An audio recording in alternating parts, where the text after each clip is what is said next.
تشکری کنم از شما که اشتراک کردین و حمایت کردین مرکز نمایشگاه افغانستان و خبر دارم که شما با همکاری شما همین نمایشگاه رنگ گرفت.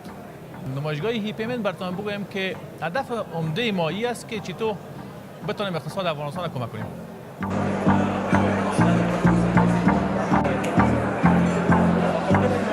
زیاتره د 50 کمپنی او ادارو سره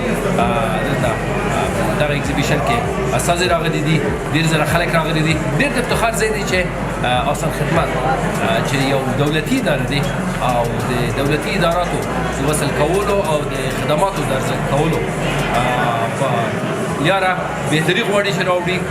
دوی هم دلته اشتراک کړي دي. نو څومره چې ما دلته د خلکو سره معلومات وکړه او د آسان خدمت د نمایندګانو سره مې معلومات وکړه، دوی هم خوشحاله دي او امیدوار یم چې بیا هم را روان وختو کې موږ دغسې دولتي سکتور او خصوصي سکتور د یو چت لاندې سره ولرو تر څو چې دي